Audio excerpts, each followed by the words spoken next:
Hello, everyone. Welcome to a Thursday night feature here on Wrestling Royalty and Gimme a Hoya.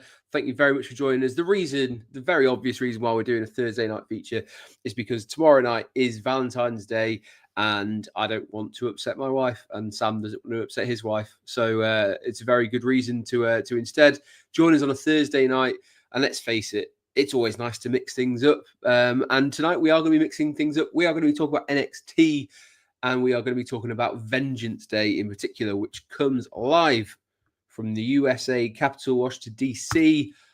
on Saturday night. We can see I've got a few comments in from our trusty moderator, Mark, and he's been putting in all the latest rumors and news from WWE and the wrestling industry in general. We will go into a little bit more detail on some of them, as he does mention about Ricky Starks, and he mentions a couple of other things there.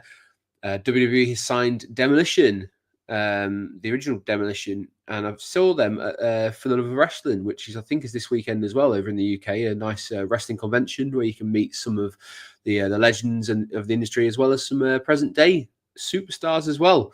So I can see Demolition were there last year or the year before when I went. They've officially signed a WWE Legends deal. It's quite a big one because they have talked in the past about legal battles to do with the names, etc.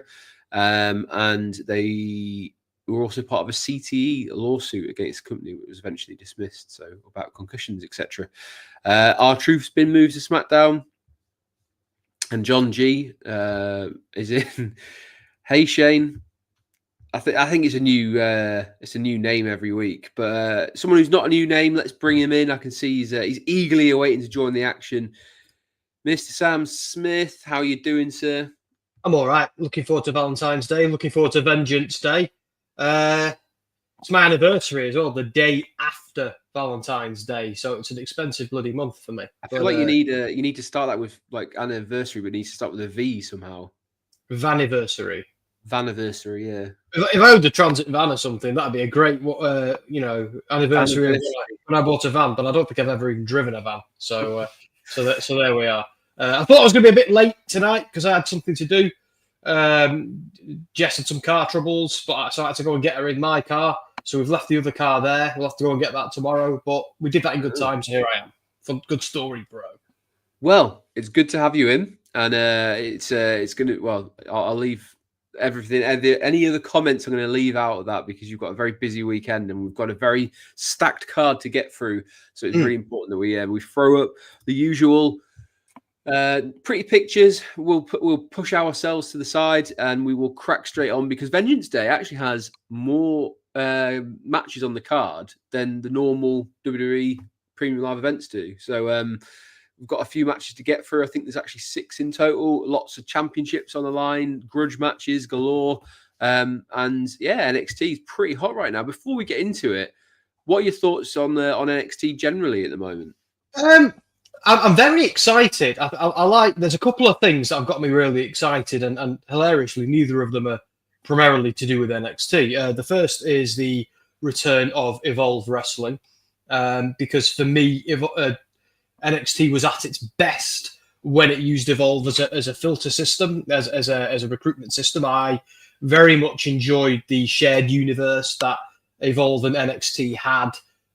It was a great place where indie guys could wrestle NXT guys. Like we once saw, I know he's persona non grata today, but we once saw Velveteen Dream against Orange Cassidy, like if you can believe it, and things like that.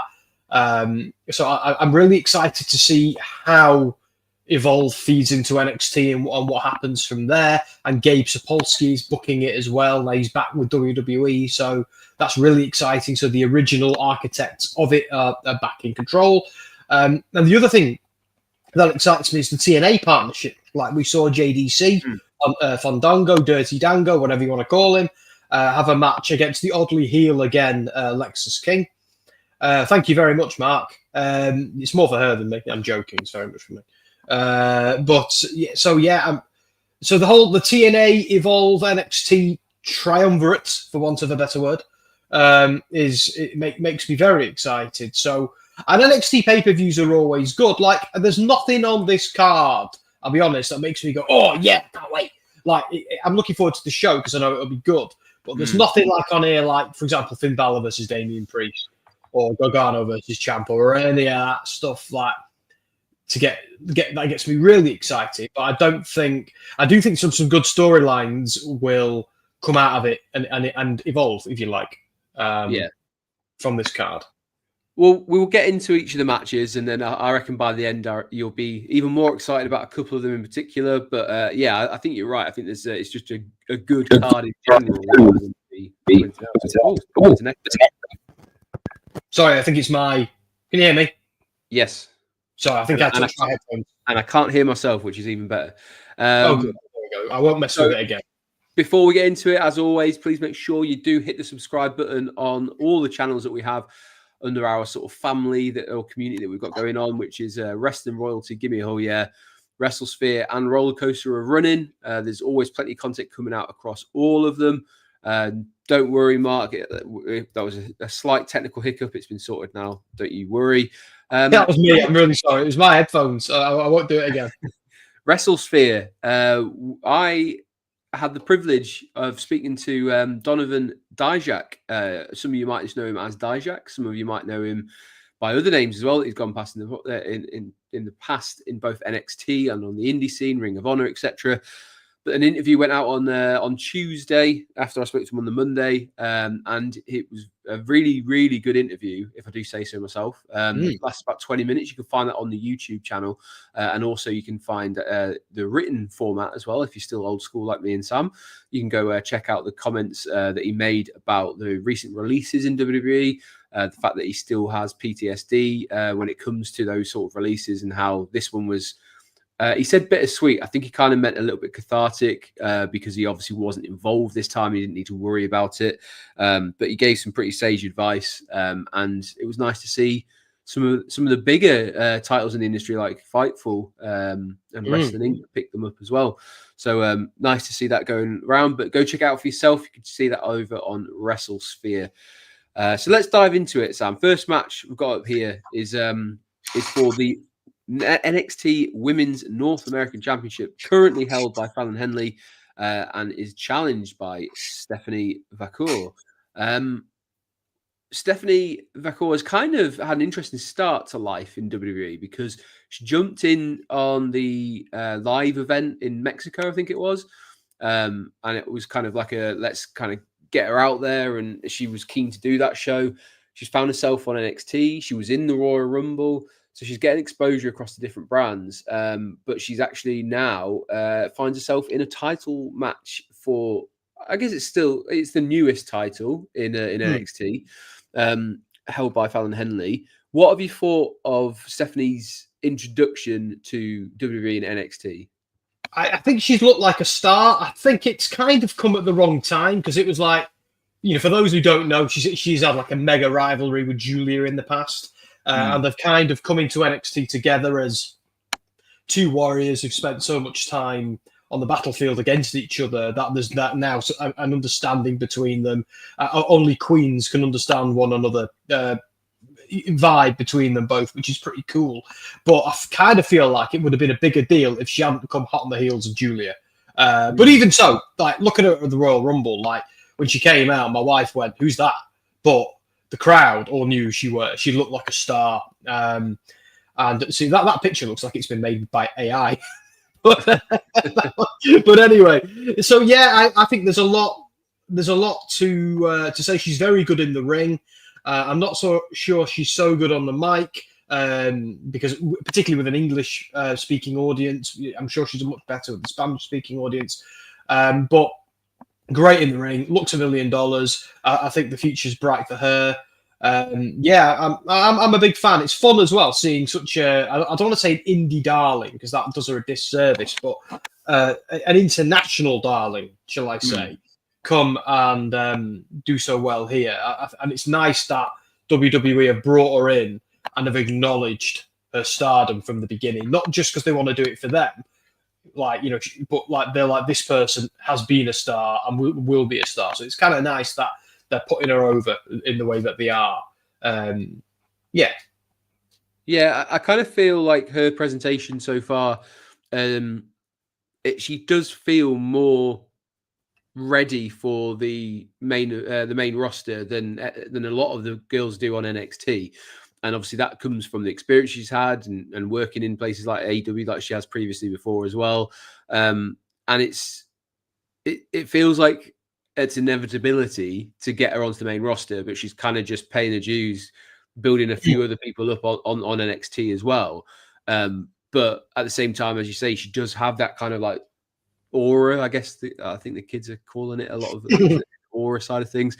But yes, she comes across very well, and it does feel like it's building at some point to her versus Giulia. Maybe that's a stand and deliver caliber, what they're trying to go for. Maybe it's just one of those ones that they tease for a long time. 100%. I don't think we get both of them on NXT for too long. One of them or both of them is getting called up at some point. And when they do, I hope they kind of go their separate ways, because you don't want them tied together too long. They have one on Raw, one on SmackDown. But yeah, I kind of feel like it'd be a disservice to both of them to tie them together for too long. Yeah, it's kind of like Nigel McGuinness and Bryan Danielson. If they're in the same promotion, people are never gonna stop talking about it. Tommaso Ciampa and Gargano as well. It's never something they're going to be able to like not get away from. They're always going to be connected with each other. And but I do genuinely think and hope, because I don't think they're going to do it with Giulia. I think they will do it with Vaquer. I think Vaquer will turn heel and turn on Giulia and be like, bitch, did you think I forgot? I think like this is wrestling. And the only purpose of ever being a friend with anyone in wrestling is so you can turn on them. It's nice when there's an exception to that rule, but it isn't often. So, and also like their program was world class elsewhere. Let's see it in NXT, or maybe let's see it on the main roster one day. But we have to see it. This is Bayley, Sasha Banks. This is Rollins and Balor. This is one of them great rivalries that doesn't end here because they're mates at the moment. I could be completely wrong. I wouldn't be surprised if Triple H has a big say on plans with these two in terms of their presentation and storylines and how that will feature going forward, because I think he'd have a vested interest in keeping them both as stars. So that's my guess. There's nothing behind that other than it makes logical sense to me. We spent a long time talking about the challenger, which is very strange. We should definitely be speaking about Fallon Henley as the women's North American champion in NXT. We mentioned Stephanie's also been on AEW. So has Fallon Henley once upon a time. You have to go back a few years. She did appear for apparently 21 matches, according to my research. She was on AEW. So, and then she kind of got stuck a little bit as almost like a valet, I guess, for Briggs and Jensen. So she's kind of now moved on. She's in this the new faction. I'm struggling to remember because it's always very similar to what influence. It's heavily inspired by the Fatal Attraction, wasn't it? Was that when it was called? It was called the Toxic Attraction. That was Toxic Attraction. Yeah, God, my brain, my sponge brain. But it's no, you got it. You got it. Yeah, but it's like the stable that was on fire that they had to awkwardly disband. Yes. But yeah, she's with JC Jane and it's Jasmine Nix as well. So they kind of have that, and then she's almost come to the front with having the title on her. Thoughts on her reign as NXT North American champion? I think she's been great so far. She's like, when her entrance kicks in, it's one of them things that makes you just sit back and take notice, which I like. Not everybody can say that, and I don't mean that in a pervy way or like it because she's attractive or anything like that. It's the gravitas of the whole spectacle. So I do feel like the stable has been kind of hastily thrown together. Like you said, her name, Jasmine Nix. I forget her name every time she's off my TV screen because she hasn't done anything yet. No disrespect to her. But I think JC Jade is a star. I think she's fantastic. I liked Fallon Henley's kind of country girl gimmick. I think she had some good feuds when she was with the other guys when she was a face. Like she had a great feud against Tiffany Stratton. That was good, where she made Tiffany Stratton get covered in horse crap. That was cool. But it's like she's very good. And she's been great since the Mae Young Classic when she had a very different name, but and comes from elsewhere. But she was a star then. She's a star now, and people don't realize with Fallon Henley. They think she's some young upstart in NXT. She's actually not. She's an industry veteran. She's been doing this for a long time. This is just her moment with WWE to get the right gimmick, to get the right character.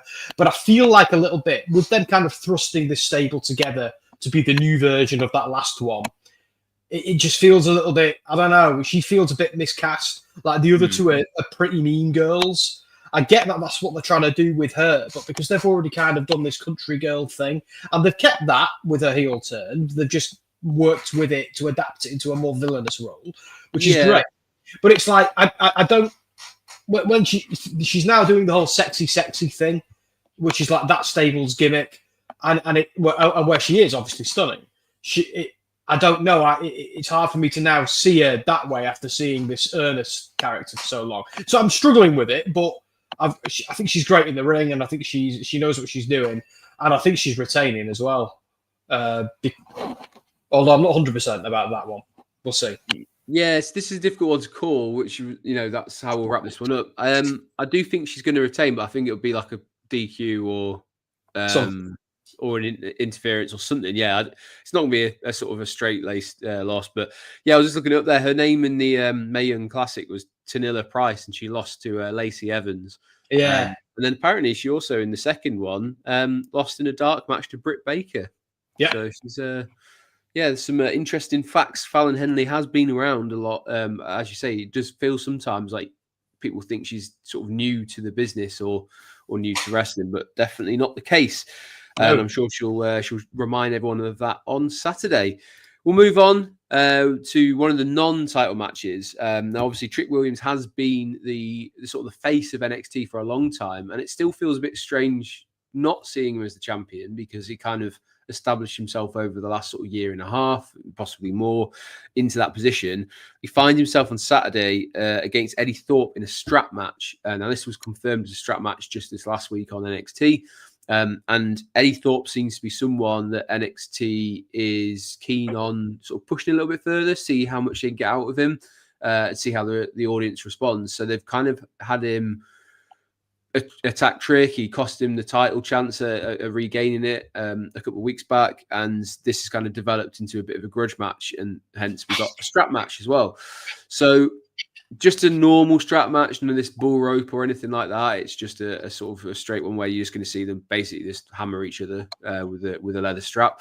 I'm not a massive fan of this stipulation, but I'm interested to see what happens on this one, because do they attach the wagon a little bit more to Eddy Thorpe, or do they have Trick as still one of the bigger faces of NXT prevail here? What are your thoughts on who comes out here? Well, historically, strap matches mean the babyface is winning, in my experience. But which I'm fine with, because like Trick is the big star. I think that they want to get across the storyline here might be that the way he's gone about it, the way Eddy Thorpe has gone about it, isn't the right way to do things. So I think he's probably going to lose for that, for the storytelling element. I feel like it buries Trick a little bit if he loses here, because he's already lost the title and they're trying to do something to keep him relevant until he goes back after it, which will happen probably around Mania time. But so I think Thorpe can take the loss because he's already kind of coming across as a bit of a entitled baby. So like that. He could take that loss and just be like, because he's a heel. Heels can take losses. People forget that. I think it's hard for Trick, and they want to build him back up now. Because they can still protect Eddy Thorpe. They can just have him then go and attack Trick backstage, or they can do something like that. So I'm not a fan of the stipulation like you. I kind of groan when I hear strap match a little bit. Just stick him in a cage. That's what I say. Stick him in a cage. I always enjoy a cage match. Speaking of cage matches, I'm a little bit annoyed that the Don and the Big Yorkshireman didn't get their match. Ridge the Fridge. And Tony D didn't get their match on the pay-per-view. And the same with Lexus and JDC as well. I think those were two championship matches and probably should have been on the pay-per-view. Even if they were 10-minute matches, it's not a lot to ask, WWE. I feel like you bury championships when you do that. Well, Fandango's actually across in Manchester this weekend, so that's why they didn't have their match. I suppose. On the pay-per-view, so possibly just because of timing, and that's how it worked out. But yeah, the cage match was an interesting one, especially with it being a North American championship. You could have loaded it with all the championships, but yeah, they seem to miss that one off. Maybe it's just getting that Intercontinental / US title where they like to have a bit of a hot intro into the premium live event, or kind of keep it separate to keep people watching and viewing. Which seems to be working. Apparently, the viewing figures are still increasing, so it's good. We've got a couple of people who've just joined us. Tom from Tom Talks Rubbish is in. He's just got back from his boxing class. You don't have to thank us for being awesome. Thank you for being awesome, Tom, and thank you for joining us as well. I hope your boxing class went well and you didn't knock anyone else out. Are you knocking people out, Tom? I'll tell you. I reckon Tom could. I've seen his videos. Miplets in, he says, "Hey Sam and Andy, nice to see someone get the name right." I know I'm 99% sure John is trying to trigger me by calling me different names each week, and this week it was Shane. You were Shane, you're Shane. Yeah, we're still calling you Shane. I forgot that's your gimmick now. Michael knows. Michael's not going to get him wrong unless he wants to tease us.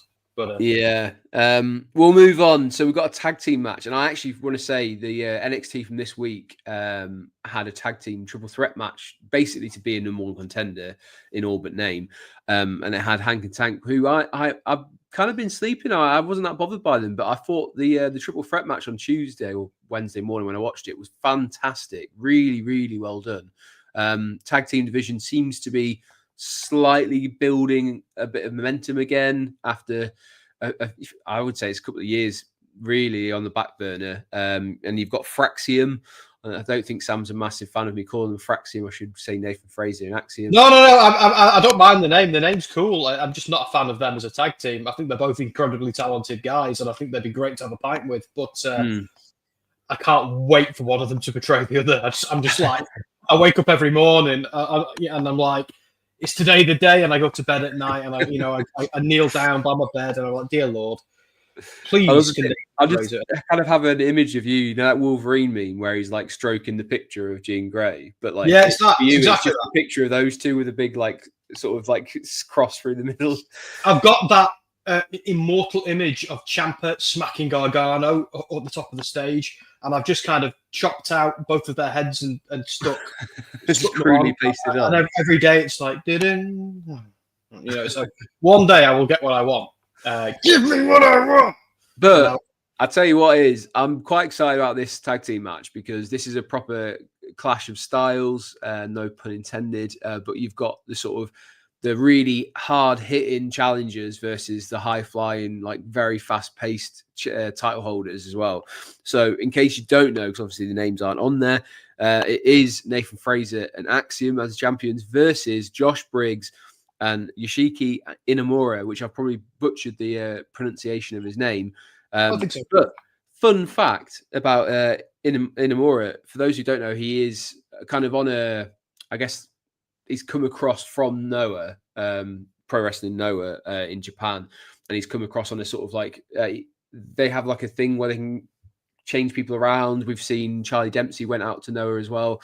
I think Josh Briggs went across, and that's how they've pasted them together as a tag team because they learned about each other when they're out.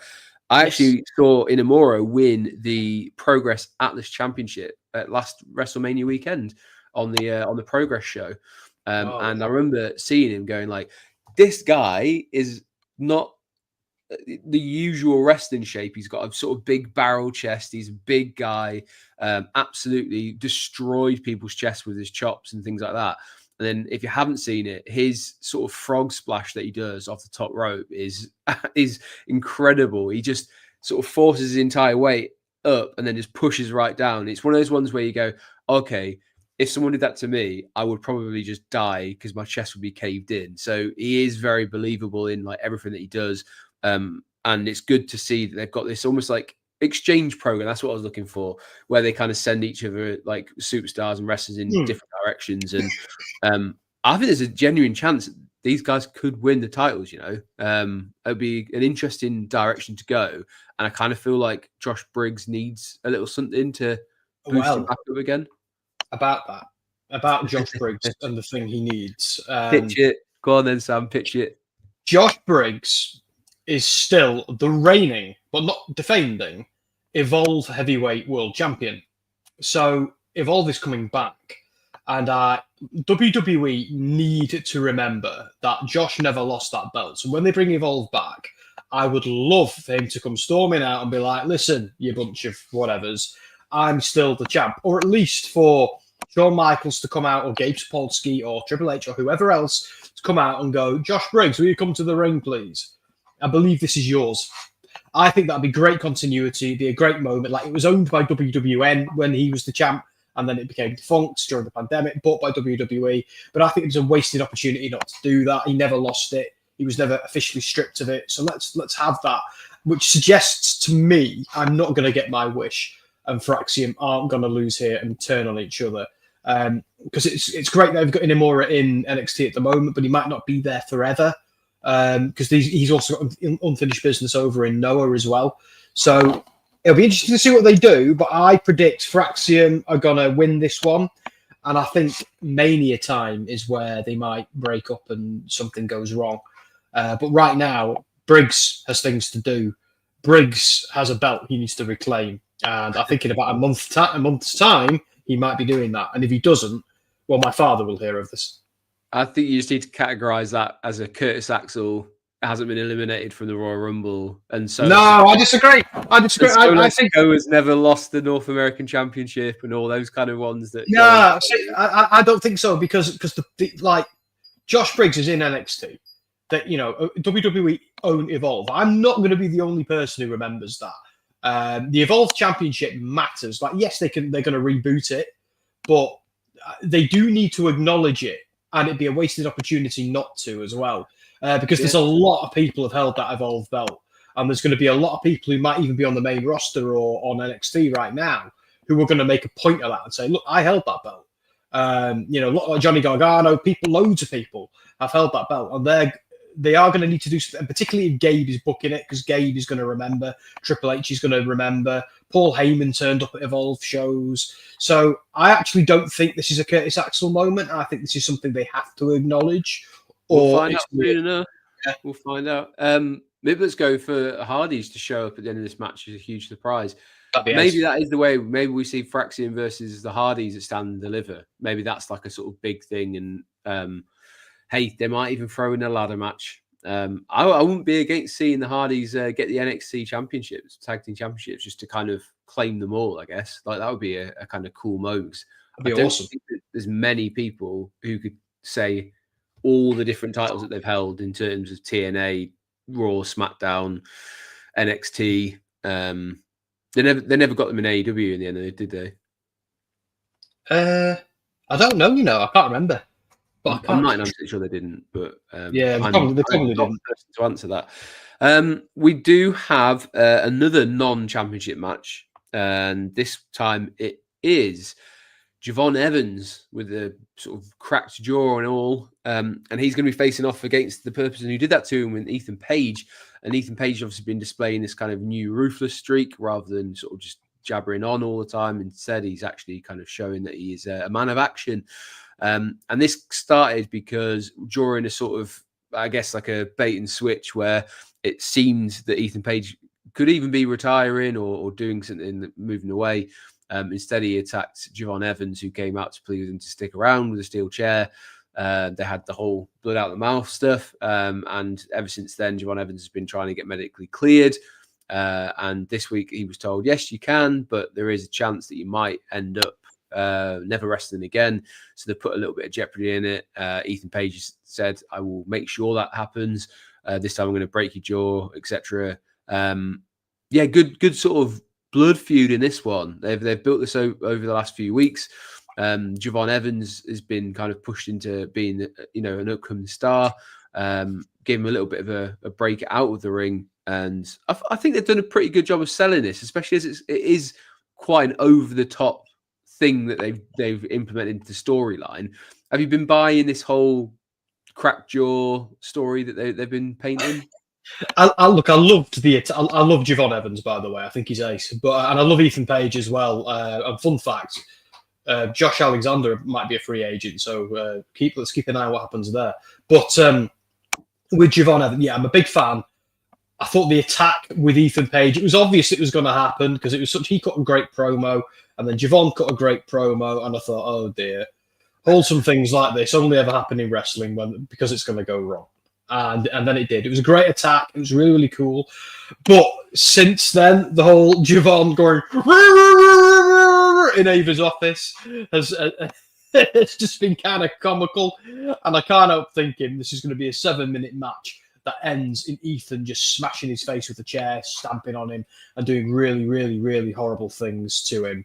And I've got a horrible feeling that Javon isn't going to get his revenge until Mania. That's just where I am. See it. I disagree. I think it's going to be a sort of, as you say, probably a 9-minute match of Javon Evans selling his jaw every time he gets punched or whatever, but then getting a sort of out of nowhere victory that doesn't fully end it, and then they can kind of continue this on, and it won't be a sort of massively satisfying victory. But I still think the babyface wins here and gets a slight measure of retribution. But just be prepared for a lot of selling of his jaw in this, which I think is good for him in terms of his development and showing that different side, because he's very often, because of his size and he's quite diminutive, he's going to have to sell a lot to when he's against someone bigger. So I do think it's maybe the right thing for his development. And it's an interesting one that they've put this on the Premium Live event as well, because they could have easily had this on an NXT show and it wouldn't have looked out of place, and it still would have had, people watching, but they've put it on a big event. So let's see where they go with that one. We've got 2 matches left. Both of them are for the NXT championships. Both men and women's are on the line, and they're both multi-person matches as well. So we'll start with the women's NXT championship, and we have got a fatal 4-way, which again, it was a triple threat, and it was made into a fatal 4-way on Tuesday after Cora Jade beat Bayley. Cora Jade was added in, so we now have Bayley versus Cora Jade versus Roxanne Perez versus the champion Giulia. So Giulia having to defend her championship in fatal 4-way. Is this one of those matches where they have so much talent, they're just trying to put as many of them on the card as possible, or is this quite a natural match to have formed together? Look, I'm a big Bayley fan. I was a little bit starstruck when we met her as well. I don't even remember that. I was trying to play it cool, but I failed miserably. By the way, I was at this coffee machine, by the way, folks. I was there pouring a coffee, and Bayley appears behind me and just goes, "This is at the Money in the Bank press event Andy and Dom and I were at." And she goes, "So what we got here, a coffee?" And I'm like, yes. Anyway, so... But yeah, so the reason I preface it with that is I think Bayley kind of ruins it. As much as I love her, I'm proper down for a Roxanne Bayley feud, particularly with her coming out and dressed as Bayley on NXT this week. That was wicked. And it was so good to hear that music again. I love that tune. And R.I.P. Bayley buddies. But for me, this would be more interesting if it was Giulia against the 2 heels who are now snarling at each other. And I think the story's been a bit inconsistent because, like, the other week, Cora was swinging a kendo stick at Roxanne, and then they were mates again. And it's like, hang on a minute, I'm not being funny, Andy. If you swung a kendo stick at me, it's going to take me a while to come around. But yeah, I get why they're doing it. It's probably because it's the first pay-per-view on Netflix for NXT. So having some like main roster gravitas like Bayley is a really clever idea. But I don't know. I feel like it would mean more if it was 2 singles matches or a tag match. I don't know. That's just me.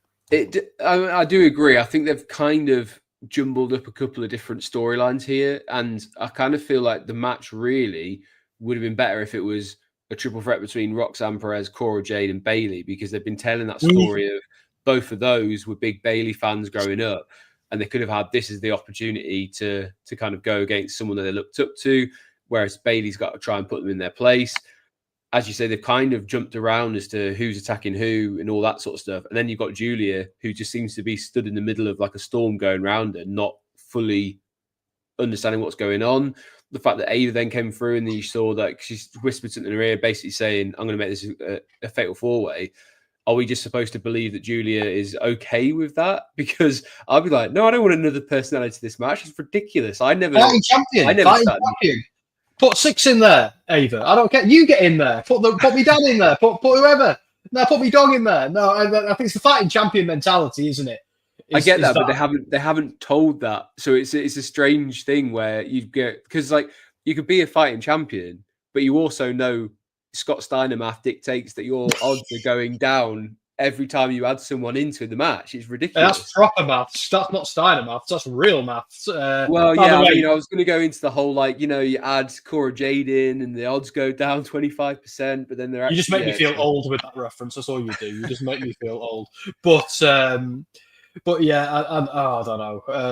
I do think this is just a way that Giulia is going to come out of this one as the champion still. And I think it will lead to Cora Jade versus Roxanne Perez in the long run, because they seem to be very much paired together. As we went earlier, we were talking about sort of dance partners in it. I do feel like that's potentially another one that we'll see quite a few times over the years. And yeah, I would happily see that. But it leaves that question of, does this just lead to Stephanie Vaquer versus Giulia? And this is just an easy sort of way to keep people involved in the meantime. Yeah, I just think it's in short. But yeah, Miplet agrees. Yeah, this story is weird. So there's there's too much jumbling going on. I was going to say, Andy, breaking news from Mark above there on that comment. It looks like Mania next year is indeed in New Orleans. Yeah.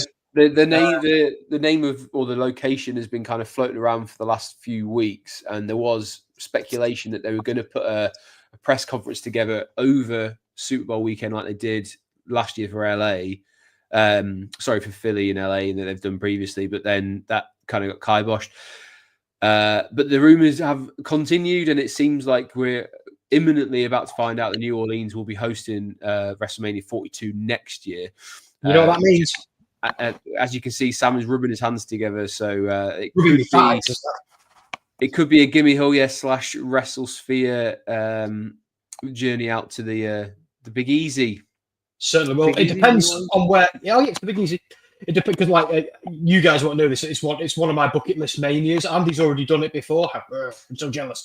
But so I want to do it. It'd be nice to have you there actually, because you can like guide Dom and I as well. Well, Dom's going to want to be there because of he loves all spooky stuff, and let's face it, New Orleans is the place to be if you're into spooky stuff. And quite frankly, the atmosphere was the best one I've been to since I started going to WrestleManias, and I've won 5 now, I think, all in different places. Pay my respects to Anne Rice while I'm there, of course. Nice. So that'd be cool.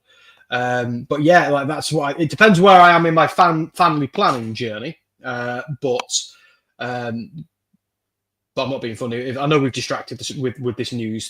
Thanks, Mark. But I think this is one we have to go to, if I'm being honest, mate. See if the boys are up for it as well. But let's see where we go. Anyway. Sure, we'll do our very best to get there. And if we do have to tune in for a lot of coverage, and the best way to do that is to make sure you hit the subscribe button, and you'll learn of all the plans and things going forward in the future. There's plenty of things coming this year as well, though. But stay tuned for more content and news as we build up to potentially going to WrestleMania next year in New Orleans, it looks like. The final match for Vengeance Day, we do have the NXT Championship on the line, with the champion Oba Femi having to... it's a triple threat match, but as you said, it's kind of a handicap match because you've got A-Town Down Under, Austin Theory and Grayson Waller are his opponents. And this one's kind of an interesting... We were messaging in our sort of group the other day, and I think personally on this one, this shows that the men's division in NXT is lacking a little bit when it comes to challenges, because they've had to pull in a couple of main roster guys, and not even like sort of upper tier main roster guys. They've called in a tag team. People do have a history of NXT, so I do appreciate that. I think both guys are very good and very capable. I think Grayson Waller is one of the best on the microphone. I think Austin Theory is very underutilized in his current position. I just wish the NXT men's division was as strong as the women's is right now in terms of names. We'll get onto a couple of things afterwards, but concentrating on this match in particular, surely there's nothing else but a routine victory for Femi, Sam. Well, again, I think it's because this is Netflix's first PLE for NXT. They've kind of thrown the kitchen sink at it a little bit with main roster guys. You know, I want Theory to win, but I don't think either are going to. I think the purpose of this is to further the storyline between A-Town Down Under fighting each other. If they go back to the main roster, I don't think it's going to be as allies after this, particularly if Femi wins, which I suspect he will. And again, Femi holding this until Mania and being the final boss for somebody, you know, who can do that now, start that ball rolling, maybe trick Williams and him at stand and deliver. But yeah, I agree. I think I don't think it's that the NXT roster is lacking in talent. I think they've kind of shoehorned these two guys in there to get main roster people in the main event. That, you know, same with Bayley. I think that's what's going on, and I get it as long as they don't do that next time. But who would you have had go against Femi at this stage? If not these guys from NXT, I'd probably have someone like Ridge, or I would have had because that would have been two meaty men slapping meat. That's always good. But we've had that already. I know, but I'd probably book it again. I'd have Eddy Thorpe attack Trick backstage. I think like they could with weeks in advance. I'm not thinking. Oh no, yeah, like this particular from this week. But I think they could have booked it. They could have done more. Like they could have, even if it was a rematch or somebody else, or even Tony D, champ versus champ, because there is unfinished business between Tony D and Oba. It'd be nice for Tony to be like, "Look, I beat you for this belt. I'm now going to go after you for that one too, because I've got your number, mate." And then to realise he actually doesn't.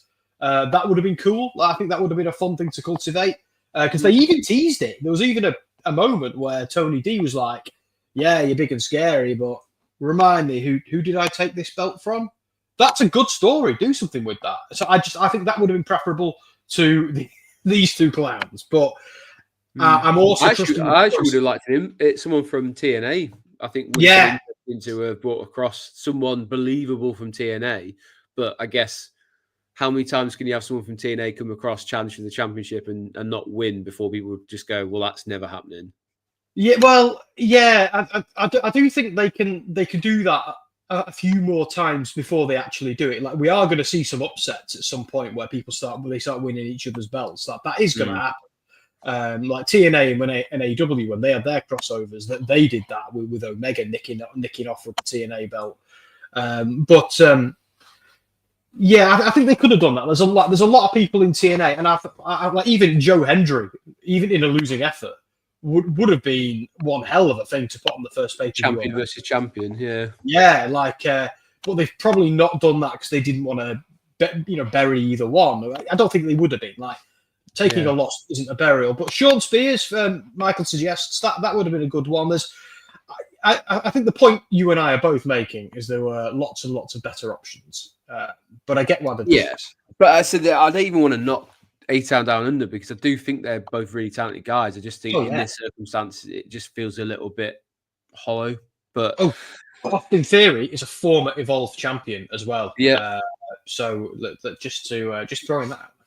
So I just don't see anything other than Femi win. Like, I'd be massively shocked, and it'd be quite funny if they did go elsewhere. But as in, like, have a weird. They're both holding the NXT title, and it would be a little bit different. But I just don't see it happening at all. No. Something a lot of people didn't see happening at all on Tuesday night was this man who at the time did not go by a name. They just knew. It does make me laugh, by the way, his kind of like pose that he does, because I think it's far too close to what Bruce Forsyth used to do, where he used to See, we know that, but I don't think the American audience, unless but I know he kind of like, but But yeah, we saw Ricky Starks turn up just before the cage match, the main event of Tuesday night. To a lot of people just being kind of shocked he was there. Very noticeable. They didn't refer to him by any name, but they were loud Ricky chants. And he said, you all know who I am. I think Mark said it earlier. I'm just trying to find it. Per Fightful, Ricky Stark has officially signed a contract with WWE. Internally, he is referred to and listed as Ricky Starks on the NXT roster. Looks like no name change for Ricky, which is definitely the right option to have gone with, or the right choice to go with, because dude's got his name elsewhere. He's done the work, he's built that, and he should be able to keep that. And hopefully they've done the deal that would be good for him moving forward. He's not going to lose his name, etc. He also had the name before AEW as well. So it's not. People forget as well. AEW don't do things the same way WWE do. So WWE, they make a name, they trademark it. That's that. AEW generally, well, they have done that in the past, but they also don't do it with certain things. So you don't need to. If you've had a name in AEW and then you go to WWE, it's much easier to keep that name and carry it with you than it would be if you were to go from WWE to AEW, just because of how their business practices roll. There's a lot of, again, I won't go on an anti-tribalism rant, Andy, because I've done enough of those. But there's been a lot of silliness online about this. I've seen, because this is a guy it wasn't working out where he worked. So he did the right thing. He left. When his contract expired, he left. He got another job lined up, which is smart. And then when he became free, he went and turned up for work. So there's a lot of people calling him names, and there's a lot of anger. Imagine there's been a lot of sniping on Twitter, and it's just not nice. It's like, leave the guy alone, let him do what he wants. And I'm not just having a go at AEW fans there either. Like with WWE, when Edge went to AEW, they all did this. They all did it. So just if you do this and you're watching this, or if you know anybody who does this, just give your head a wobble, because you're only hurting yourself and only hurting the industry. Just like in the next few years, for as long as AEW and WWE exists, you are going to see people go back and forth. Make your peace with it. It's going to happen. It's never going to stop. Exactly what Michael said. As long as Ricky is happy, working and earning and doing what he loves, that's what matters. It doesn't matter where he does it. It doesn't matter where anyone does it. Just let him do it. Anyway, that's me. Wise words. I've got to say, by the way, I find really funny about this photo, because it was one that was on WWE's website. This guy in the UFC t-shirt does not care who this is one bit. He's just like, he is looking at. He's a member of the crowd. Yeah. It's like him and the girl next to him. Just like, I really don't care that there's a guy stood next to me who is the newest signing. He's just like, yeah, fine, whatever. He just doesn't give a crap at all. But nice to have Ricky Starks in NXT, and hopefully, as you say, he can go on and kind of find his love for it again. Do what he loves doing, and I think it was a really cool presentation of someone, and it's nice to see there can still be unexpected things happen in wrestling, because I don't think anyone thought he'd show up that quickly. I think everyone knew it was a done deal at some point, but for him to show up as quickly as he did after his contract ran out, great. Another person who it's reported that his contract is now done and has ties with WWE, and you might have seen Dom's comments, which I will bring up. One or two of them is he went by the name Malachi in AEW, but obviously previously to that, he does have some experience in NXT as a champion and with WWE. His wife is in WWE as well. Aleister Black, is there a possibility that they brought Ricky Starks in on Tuesday because they might bring a bigger name, someone that people are a little bit more familiar with, back on Saturday? And could that person be Aleister Black? I hope so. Now, I don't know this is a fact, and I don't think the person who reported it does either. But there are reports, they're credible enough, but there are reports out there that he's still under contract, like he's got a no compete clause or something like that until April or May or even March. But it could be BS. It might not be true. Like if he doesn't debut before Mania, then it probably is true. But I hope it isn't. The sooner the better. No, his deal expired, Mark, but it's a no-compete clause goes on after the ordeal, unfortunately. TK is a litigious. That's strange if that's true, because we've seen it. The ones for WWE seem to work that if your deal expires and it runs out and it's just not renewed, then you don't have a complete no compete clause, which is what's happened with. I hope so. Yeah, it'd be good if it's Sonya Deville. So Sonya Deville, and it was the same actually for Dijak, and he kind of went through the process of saying it. He didn't get fired or let go. His contract just wasn't renewed. So if that's the case and it's not been renewed, then it means he can compete. And it might just be that he's got a little bit of time before the contract's out and he's just wrapped up his stuff with AEW. Then that might be the case. That might be where the confusion's coming in. But if it is just a case of his contract's finished, he is free to go wherever he wants to go. Because I'm not being funny. Like, that'd be a great way to bookend that show. Would be that music to come back and him to come back. The question I've got is, would they bring him back in NXT?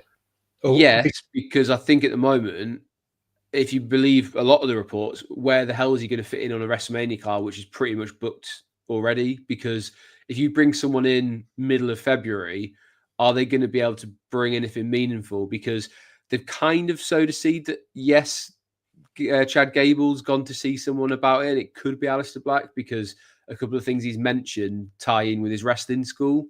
But I'm not 100% convinced that he has to be on the main roster for that. Just having him in NXT, that's the reason why I said about having a more established men's division, because adding Ricky Starks in, adding Aleister Black back in, I think instantly you've got a couple of options straight away. And I'd be game for that. Yeah. For me, just seeing Femi versus Aleister Black, and he's going to be coming back in with a point to prove, because there's always been these rumors that he was never given singles matches and he was kind of turning down creative, and he turned into he's injured all the time, and then he'd refute the injuries and all that sort of stuff. He wants to come back and remind people exactly who the F he is. Yes.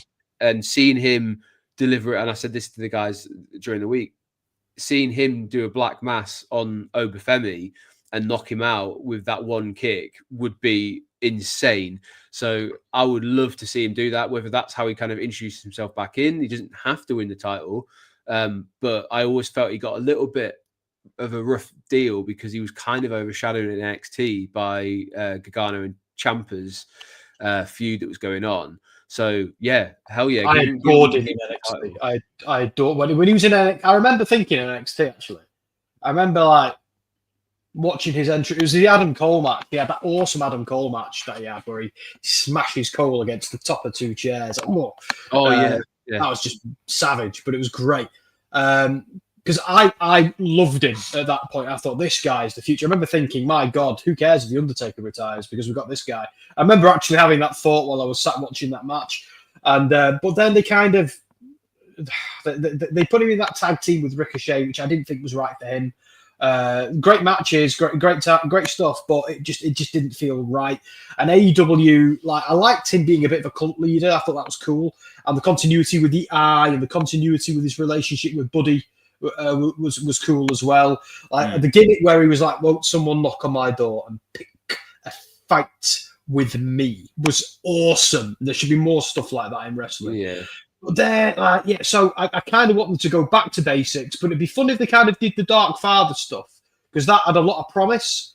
And then his sort of story time with Aleister Black, where he was kind of heading into with Big E, and then it all just stopped because obviously he left.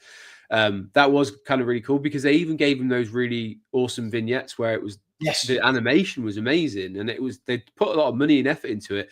And then I think, did he not play the new theme that he was going to get on his Twitch stream or something, or on Zelina's Twitch stream? I don't know, but I'm pretty sure he actually played it off his phone. He literally held it to the microphone and played what they'd lined up for a new theme, and it was still pretty good. It was very heavy metal sort of thing still. So yeah, it'd be interesting, because I don't remember if that was Def Rebel or if it was probably not CFOs or not. Yeah. Probably not Death Rebel back then. But hey, we'll find out. It's cool that this is the great thing. And Sam obviously mentioned about the tribalism. What's awesome is you do get these exciting moments where there will be free agents. There will be people who decide to move across, back and forward. It might be people who have been there before. It might be people who have never been there before, like Ricky Starks. But it's just awesome to have this kind of like fresh talent be able to come back through and bolster ranks and change the game a little bit, no matter whether it's WWE or AEW or TNA. It's just great that these people have options to go to and go back to doing something they love doing, or just trying something completely different again. So yeah, let's watch this space. There was another comment which I was going to mention. Where is it? Michael said one more thing: the faction at the end of NXT every week. Excuse me, I'm losing my voice a little bit because I've been a bit under the weather this week.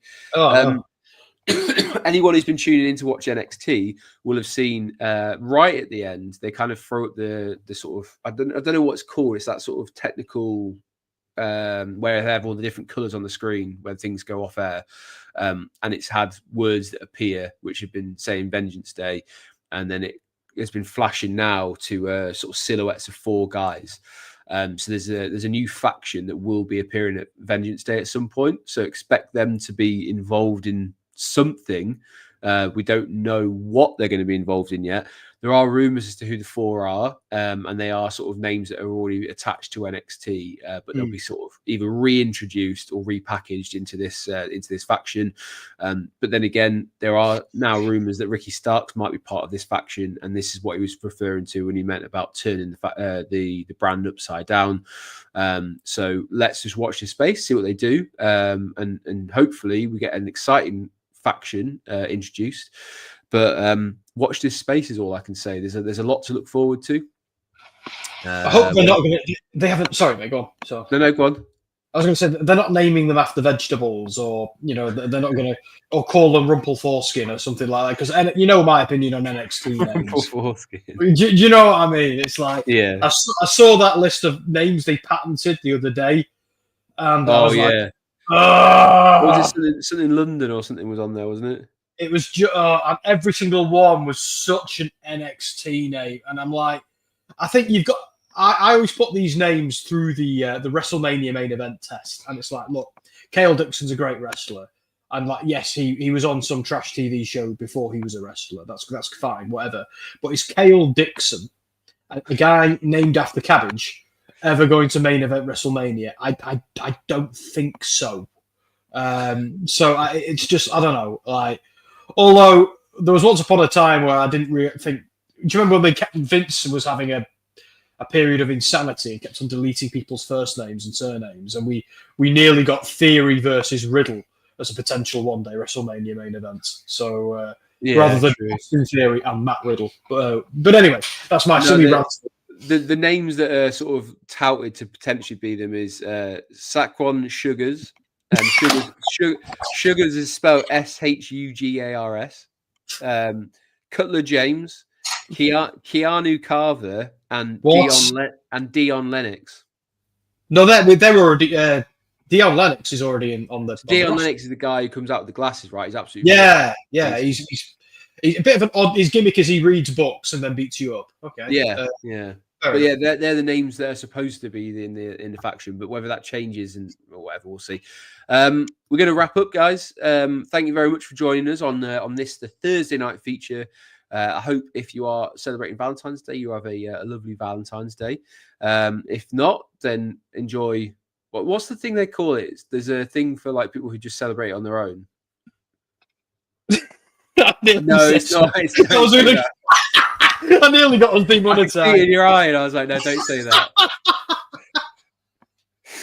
Well, you can't set me up for those. Because of them, I'm sure you're going to say. But yeah, we're changing subject. Make sure you subscribe. Wrestling Royalty, Give Me a Hole, yeah, WrestleSphere, and Roller Coaster of Running. That's a private party. Never mind AEW. It's a private party. Anyway, sorry, you say. Anyway, thank you very much for joining us. Enjoy NXT Vengeance Day, and I'm sure we'll be talking about it next week when we return, most likely on the Friday. But as I say, make sure you subscribe, hit the notification bell, and you'll know exactly when we're going to go live. But I really appreciate you being here, and have a lovely weekend. Enjoy your wrestling. He's been Sam. I've been Andy. This has been Wrestling Royalty. This has been Gimme a Hole Yeah. We'll catch you on the next one.